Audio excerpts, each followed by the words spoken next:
மகர ராசினியர்களுக்கு வணக்கம். நிகழ்ந்து கொண்டிருக்கும் மே மாதம் 4ஆம் தேதி மீன ராசியில் நீச்சம் பெற்று சஞ்சரித்து வந்த புதன் பகவான் மேசராசிக்கு பயிற்சியாகி அங்கு சூரியனோடு இணைகிறார்.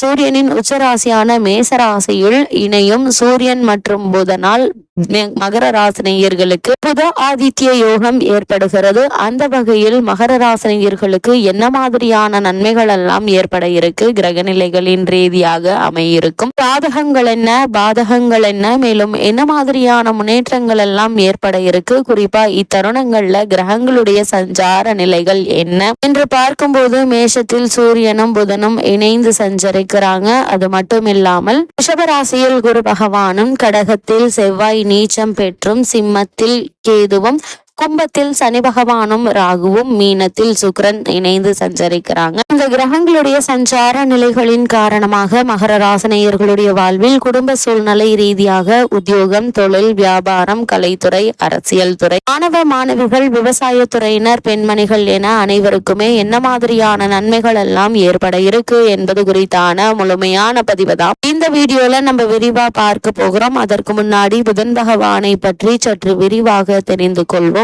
அந்த வகையில் புதன் பகவானை பொறுத்த வரைக்கும் ஜோதிடத்தில் புதனை வித்தைக்காரகன், வித்யாக்காரகன் என்று சொல்வார்கள். மாதுளக்காரகன் என்று சொல்லும் வழக்கமும் உண்டு. அது மட்டுமில்லாமல் புதன் பகவானை பொறுத்த வரைக்கும் பொன் கிடைத்தாலும் புதன் கிடைக்காது என்று சொல்வார்கள். அதாவது இந்த இடத்தில் பொன் என்பது செல்வத்திற்கான அதிபதி குருவை குறிக்கும். ஜாதகத்தில் குருவினுடைய பலம் இருப்பதை விட புதன் பலமாக இருக்க வேண்டும் என்பதையே சூட்சமமாக குறிப்பிட்டுள்ளனர். அது மட்டுமில்லாமல் கல்வி, கலை, வித்தைகளுக்கு அதிபதி புதன் கிரகம். எந்த ஒரு விஷயத்தையும் கண்ணால் பார்த்தவுடன் அதை கையால் செய்வதற்கு புதனுடைய அனுகிரகம் வேண்டும். கற்றவர்களுக்கு சென்ற இடமெல்லாம் சிறப்பு. நன்கு படித்தவர்கள் கை நிறைய சம்பளம் வாங்குவதை கண்கூடாக பார்க்கிறோம். நம் வாழ்க்கைக்கு அடிப்படையான கல்வி செல்வத்தை வழங்குபவர் புதன் பகவான். அப்படிப்பட்ட புதன் பகவானை ஒரு விசித்திரமான கிரகம். செவ்வாயை போலவே புதனும் இரு அதிபத்திய கிரகம் கொண்டவை. அதாவது ஜோதிட ஆச்சரியமாக மிதுனத்தில் ஆட்சி பெறும் புதன் ஆட்சி வீடான கன்னியில் உச்சம் பெறுகிறார். மீனத்தில் நீச்சம் அடைகிறார். அறிவு, ஞானம் இரண்டிற்கும் இவரே அதிபதியாகி படிப்பறிவு, பட்டறிவு இரண்டையும் மனிதனுக்கு உணர்த்துகிறார். விஞ்ஞானம், மெஞ்ஞானம் இரண்டிற்கும் காரணமாக திகழ்கிறார். அப்படிப்பட்ட புதன் பகவானை நாம் எப்படி வணங்க வேண்டும் என்று பார்க்கும்போது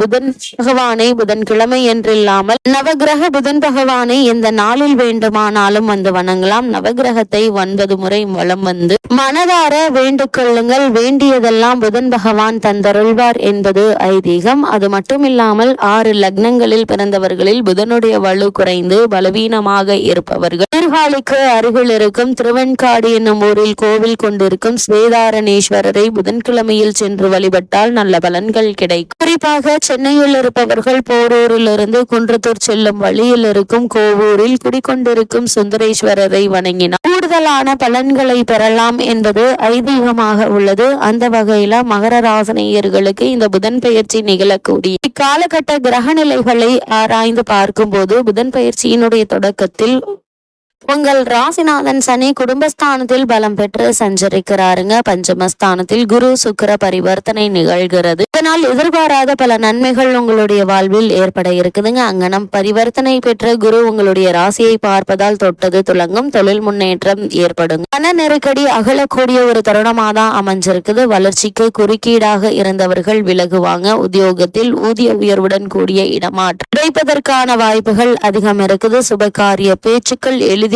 முடிவாக கூடிய ஒரு தருணமாக தான் இந்த புதன் பெயர்ச்சி அமைஞ்சிருக்குது என்பது கிரகங்களுடைய சஞ்சார நிலைகள் தெளிவாகவும் உறுதியாகவும் எடுத்துக்காட்டுதுங்க. அது மட்டும் இல்லாம மேசராசிக்கு 4ஆம் தேதி புதன் பகவான் பயிற்சியாகிறார். அங்குள்ள சுக்கிரனோடு சூரியனோடு இணைந்து புத ஆதித்ய யோகத்தை உருவாக்குகிறார். குறிப்பாக மகர ராசினியர்களான உங்களுடைய ராசிக்கு 6, 9 ஆகிய இடங்களுக்கு அதிபதியானவர் புதன் பகவான். அவர் அஷ்டமாதிபதியோடு இணையும் இந்த நேரம் நல்ல நேரம் என்றுதாங்க சொல்ல வேண்டும். விபரீத ராஜயோக அடிப்படையில் பல நல்ல சம்பவங்கள் ஏராளமாக நடைபெறக்கூடிய ஒரு தருணமாக தான் இந்த புதன் பயிற்சி அமைஞ்சிருக்குது. அதே போல நீங்கள் தேர்ந்தெடுத்த களம் எதுவாக இருந்தாலும் அதில் நிச்சயம் உங்களுக்கு வெற்றி கிடைக்கும் என்பதுல எந்த ஒரு சந்தேகமுமே கிடையாது. அதே போல அரசு வழி வேலைக்கு முயற்சிப்பவர்களுக்கு எளிதில் அவை கிடைக்க இருக்குதுங்க. அதே போல இக்காலகட்டத்தை பொறுத்த வரைக்கும் உத்தியோக ரீதியாக இவ்வளவு நாட்களாக உங்களுக்கு மறுக்கப்பட்டு வந்த பதவி உயர்வு, ஊதிய உயர்வு, உத்தியோகத்தில் கிடைக்க வேண்டிய சலுகைகள் ஆகியவற்றை தற்போது நீங்கள் தாராளமாக எதிர்பார்க்கலாங்க. அது மட்டும் இல்லாம இத்தருணங்களை பொறுத்த வரைக்கும் குடும்பத்தில் ஏற்பட்டு வந்த சிறு சிறு சண்டை சச்சரவுகள் நீங்கி நல்ல ஒரு முன்னேற்றம் ஏற்பட இருக்குது. அதே போல கணவன் மனைவி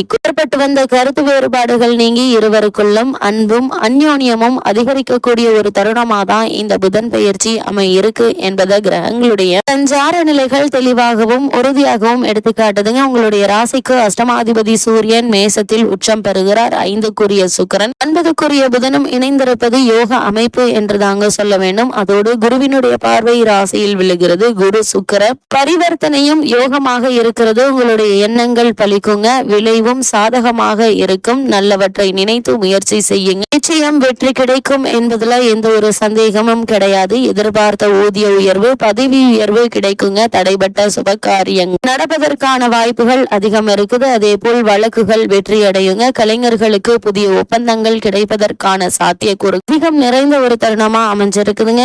அப்படிப்பட்ட இந்த சந்தர்ப்ப சாதகங்களை பயன்படுத்தி கொள்வது உங்கள் கையில தாங்க இருக்கு. அதே போல மகர ராசி நேயர்களை பொறுத்த வரைக்கும் பொது வாழ்வில் உள்ளவர்களுக்கு நட்பால் நன்மை உண்டாகக்கூடிய ஒரு தருணமா தான் இந்த புதன் பெயர்ச்சி அமைஞ்சிருக்குது. அதே போல தொழில் மற்றும் வியாபாரம் செய்பவர்களை பொறுத்த வரைக்கும் தொல்லை தந்தவர்கள் விலகுவாங்க. உத்தியோகத்தில் உள்ளவர்களுக்கு ஊர் மாற்றம் தேடி வருங்க. கலைஞர்களுக்கு கௌரவம் உயர இருக்குது. அதே போல மாணவ மாணவிகளுக்கு மதிப்பெண் உயர ஆசிரியர்கள் வழிகாட்டுவாங்க. பெண்மணிகளுக்கு பிரச்சனையில் இருந்து விடுபட்டு நிம்மதி கிடைக்குங்க. அதே போல பொருளாதார நிலை திருப்தி தரும் விதத்தில் அமையக்கூடிய ஒரு தருணமா தான் இக்காலகட்டம் அமைஞ்சிருக்குது என்பது கிரகங்களுடைய சஞ்சார நிலைகள் தெளிவாகவும் உறுதியாகவும் எடுத்துக்காட்டுது. மகர ராசினியர்களை பொறுத்த வரைக்கும் இந்த புதன் பெயர்ச்சி காலகட்டங்கள்ல இவ்வளவு நாட்களாக பொருளாதார ரீதியான முன்னேற்றத்திற்கு ஏற்பட்டு வந்த தடங்கல்கள் தாமதங்கள் நீங்கி நல்ல ஒரு முன்னேற்றம் ஏற்பட இருக்குதுங்க. பல சலுகைகள் வாய்ப்புகள் கிடைக்க இருக்குது. இப்படிப்பட்ட சந்தர்ப்ப சாதகங்களை பயன்படுத்தி கொள்வது உங்கள் கையில தாங்க இருக்கு. அதே போல மகர ராசி நேயர்களான நீங்கள் இந்த புதன் பெயர்ச்சி தருணங்கள்ல மேலும் என்ன மாதிரியான விஷயங்கள்ல கவனமாக இருக்க வேண்டும் என்று பார்க்கும்போது, குடும்ப ராசியில் அமர்ந்திருக்கும் சனியை பாதகாதிபதியான செவ்வாய் பார்வையிடுவது சிக்கல் மயமானது அல்லங்க. எந்த சிறு பிரச்சனைக்கும் உடனடியாக கவனித்து மருத்துவ தீர்வுகள் செய்து கொள்ள வேண்டுங்க. நாளில் சூரியன் இருப்பதாலும் 8ல் செவ்வாய் இருப்பதாலும் தந்தை வழி உறவுகள், சகோதர உறவுகள் கவனம் தேவை. கொடுக்கல் வாங்கலில் சிக்கல்கள் ஏற்படலாங்க. அதனால் பண விஷயங்கள் கொடுக்கல் வாங்கல அதிக கவனத்தோடும் எச்சரிக்கையோடும் இருப்பது மிக மிக அவசியம் என்பதை கிரக நிலைகள் மீண்டும் மீண்டும் அறிவுறுத்துதுங்க. எடுத்தோம் கௌத்தோம் என்று எந்த செயல்களிலும் ஈடுபடாமல் பொறுமையாக நிதானமாக ஆழ்ந்து யோசித்து சிந்தித்து செயலாற்றுவது மிகவும் நல்லது என்பதை கிரக நிலைகள் அறிவுறுத்தது. மகர ராசினியர்களுக்கு கிரக நிலைகளின் ரீதியாக கூறப்படும் பரிகாரம் என்ன என்று பார்க்கும்போது, வீட்டிற்கு பக்கத்தில் உள்ள ஈஸ்வரன் சன்னதிக்கு சென்று விளக்கு போடுங்க. எண்ணற்ற நன்மைகள் உங்களுடைய வாழ்வில் ஏற்படும்.